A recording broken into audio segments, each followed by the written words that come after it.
Hi, my name is Israel Solomon. I'm a visual artist located in Indianapolis, Indiana. I have a studio at a space called the Harrison Center, and I'm there right now. And I'm working on a solo show that I'm about to have in August that opens up on August 7th, 2026, titled Oasis. And the reason that I titled it Oasis is because I really wanted the work to be an escape from the harsh realities. So when I think about Oasis, I think about being lost in a desert, hallucinating, needing water, and then suddenly, through those hallucinations and being depleted of water, I start to visualize things that are beautiful that aren't there. That's sort of what my thought process is in regards to titling the show Oasis. This has been a tough time in our world for a lot of people, and this is my way of escaping, and hopefully, this is going to be an escape for people who get to see the artwork when it's all completed. Right now, I'm creating 3 paintings a week. The paintings are really more about color, rhythm, harmonies, and composition as opposed to the subject matter that is being displayed. A lot of my previous works have been very figurative and storytelling, a lot of storytelling aspects. This work leaves more openness for interpretation and more space for the viewer to create a story or to visualize where they may be or what may be going on. So, this painting that's behind me, it's just a simple still life that came from my mind. I didn't set this still life up in my studio. This is just something that I created on the canvas. Most of my paintings are very planned. This painting is not planned. And this is one of the things that I'm really loving about creating this body of work. And what I've decided to do, I've created probably so far 10 to 15 pieces in this series for this show. However, what my decision was to create 3 paintings each week leading up to the show, leaving me for about 5 or 6 more weeks to complete 3 paintings a week. Each one of those paintings are going to be either imaginative still lifes or imaginative landscapes, sort of escapes.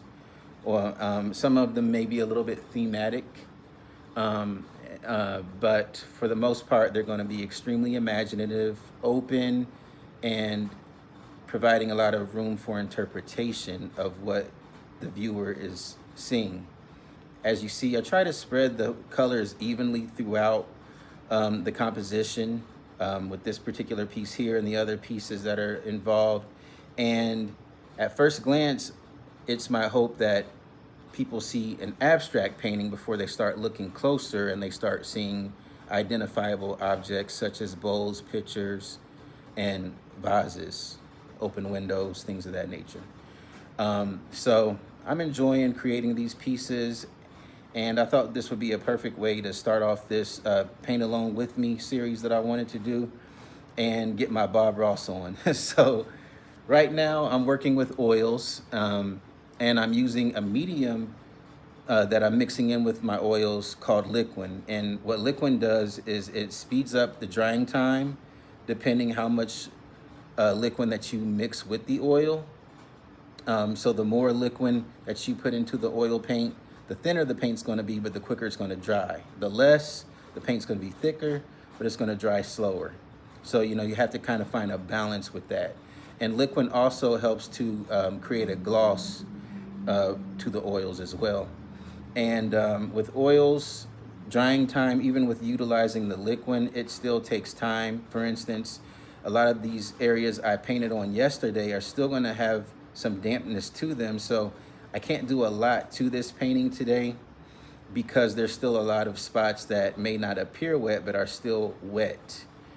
And as they dry, it feels like with oil paints, as oil paints dry, the colors get deeper and richer into the canvas and the surface that you work on. And I'm really loving that about oil paints. So oils, it feels like they're a medium that they're almost alive and you have to work with them as opposed to acrylics, which are more plasticky and artificial, it's almost like an inorganic medium as opposed to an organic medium. So this organic oil paint allows me to create more organic, fuller, deeper images, you know. So I'm gonna go ahead and get started. And right now I'm taking some cadmium yellow medium and I'm adding that cadmium yellow medium onto some of those orange and red surfaces to provide more depth into the color and to create less flatness. So that's what I'm doing right now. I'm gonna be using this brush to put the paint onto the canvas, and then I'm gonna be using this brush dry to sort of blend the paint into the canvas to get soft, gradual blends. So I'll go ahead and get myself started.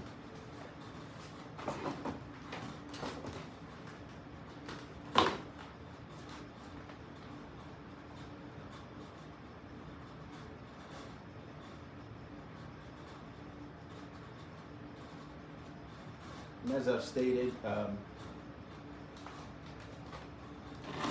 I mix liquid in with my oils,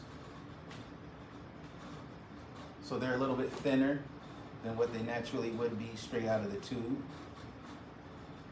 And in this space here, I want to create more depth in that orange. And this won't be my only layer to create that depth.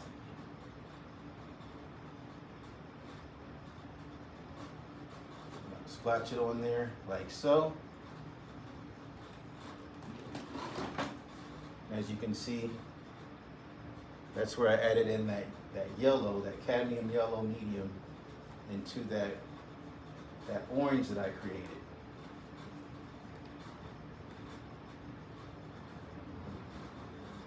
Dry brush, and those blends just go in very well utilizing that dry brush.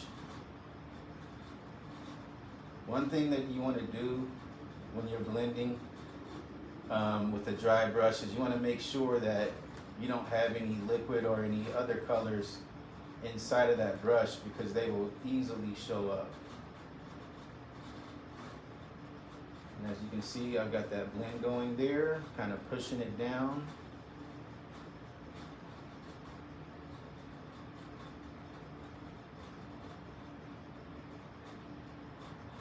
Soft transitions. There we go. I think I'm going to add a little bit more in of the cadmium yellow medium.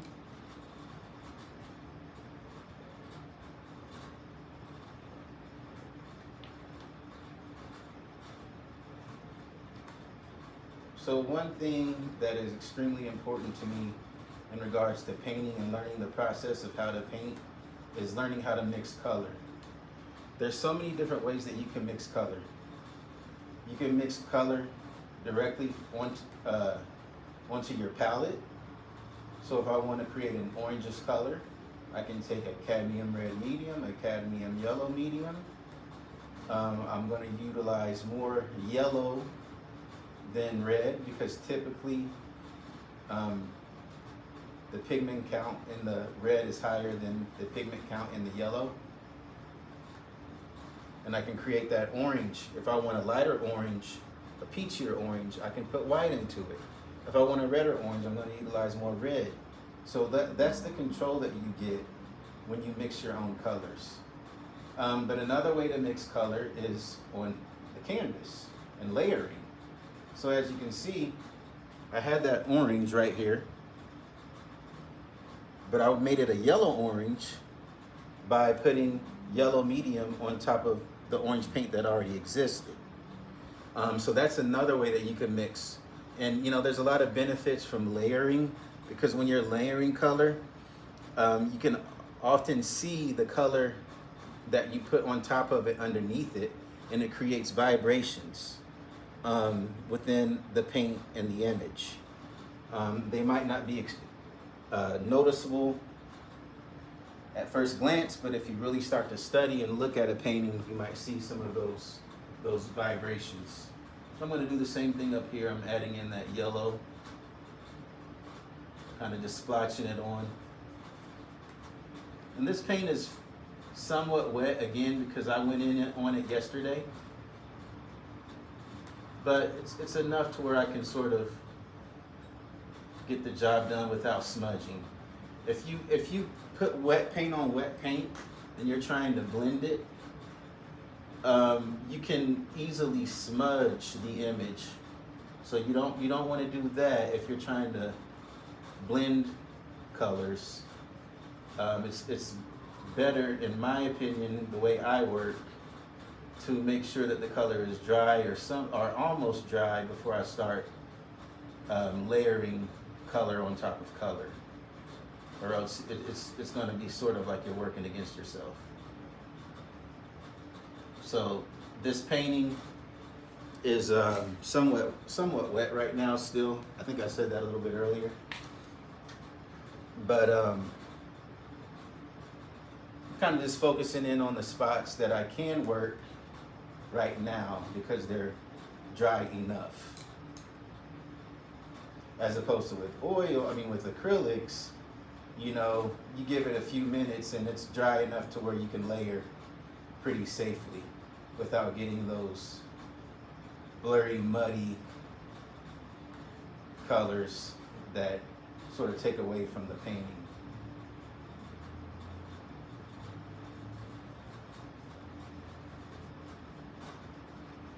So now I have that pretty good blend going on right there. I'm going to come into this area right here and I'm going to start doing the same thing. Feels fairly workable. I worked on this area yesterday, so using that liquid, it's mostly dry, but there's still some dampness to it that I can feel. Feels a little bit maybe cooler, wetter. So same thing here. Placing that yellow on top of that peachy color.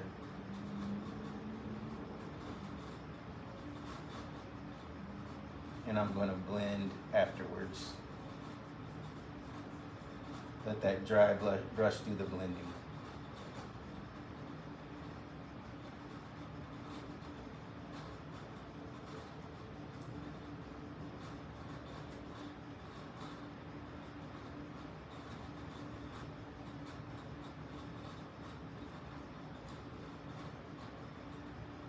As a painter, again, one of my tips that I like to give out to people is learn how to mix colors. Don't rely on trying to find the color that you need. Learn how to mix that color. Learn how primary colors work to create secondaries. Learn how to make blacks. Learn how to create browns. You can simply create browns from mixing complementary colors. Learn what a complementary color is. A complementary color is the color opposite on the color wheel. So I'm always preaching like really simple concepts and ideas. Complementary colors, opposite colors, you can create browns. Purple and yellow, complementary colors. Orange and blue, complementary colors. Red and green, complementary colors. Mix those colors together and see what happens. After you mix them, add white. See what happens. As you can see, now I've blended in here as well into that peachy orange. And that's created a vibration and created more depth and richness in the image. So I'm going to just continue doing this and work in the painting.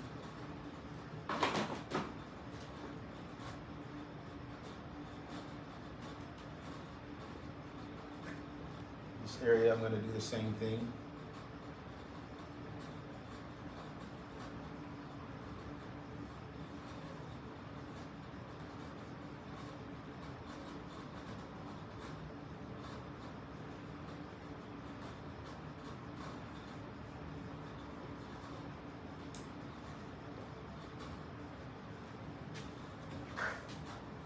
Blend.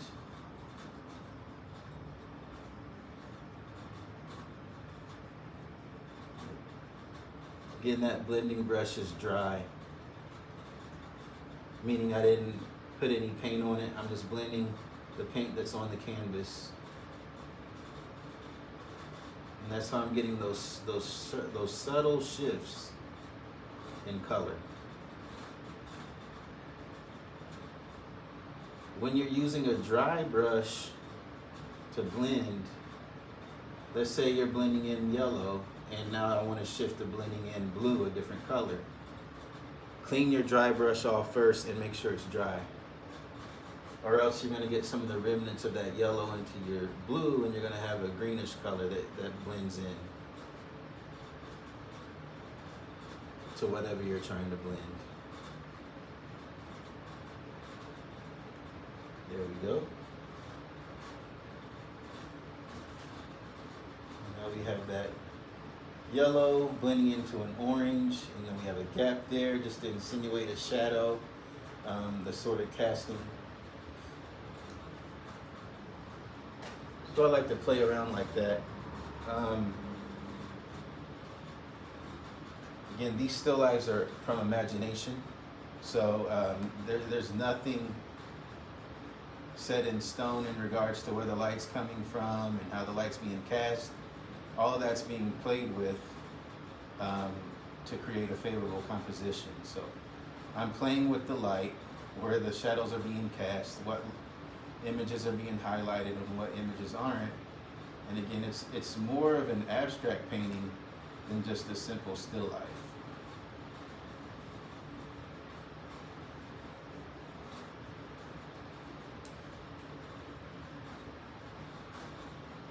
But those deep and those rich colors are used to pull the eye in for further investigation.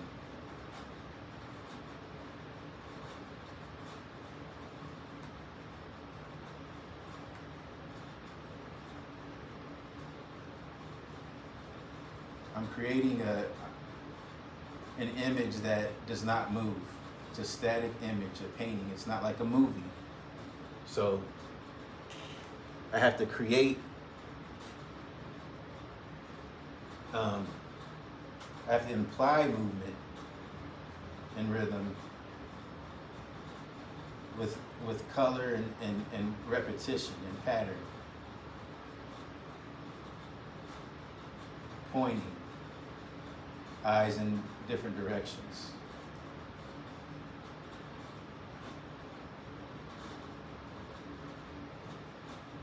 So by doing this, creating these oranges, someone's gonna go and look at the image and they're gonna say, oh, I see that orange. Oh, okay, I see the orange here. I see it here. I see it here. And it creates movement. I see the red. Oh, I see the red there. I see the red there. I see the red there.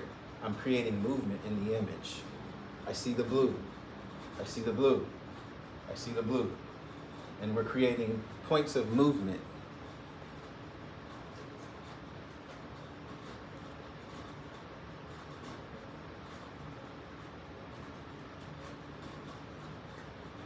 Throw a little bit more of this yellow up here.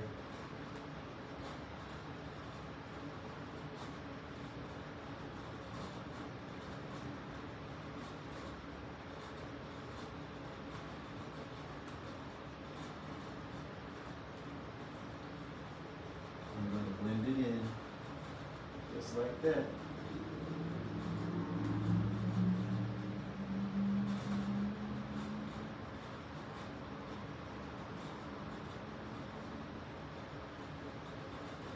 Layer on layer on layer on layer.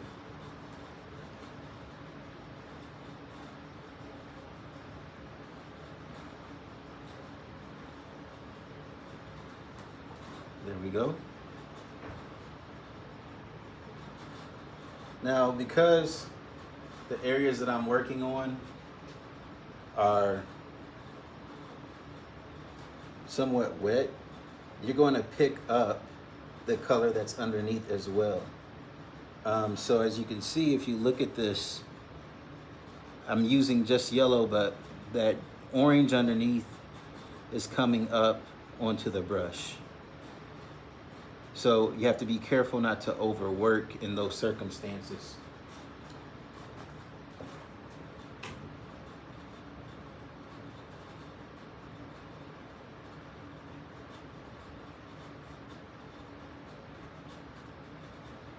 Blend, blend, blend, blend, blend.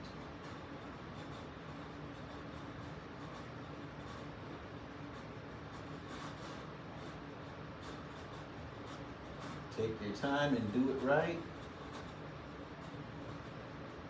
Don't overwork an image.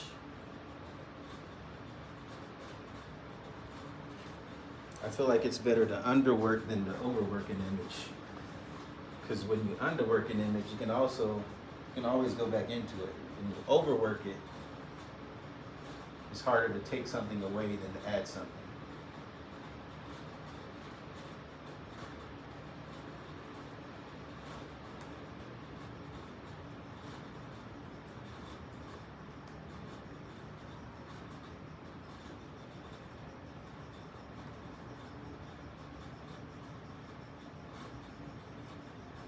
All right.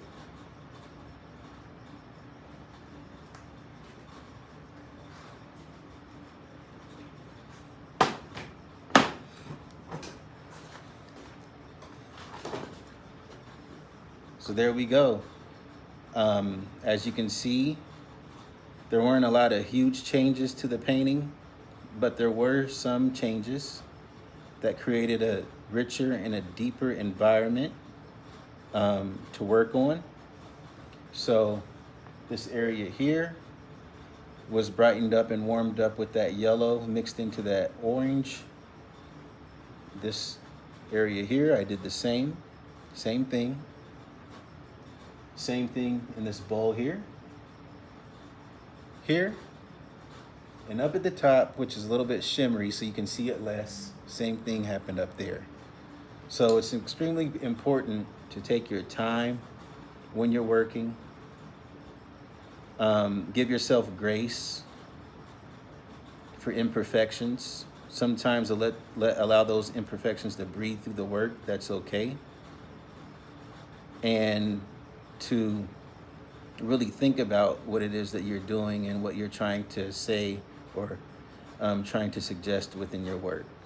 So I'm going to be back at this painting tomorrow. I'm not going to do much more to it today, but I'm going to work on it a little bit more tomorrow, allow it to dry, and really create more depth.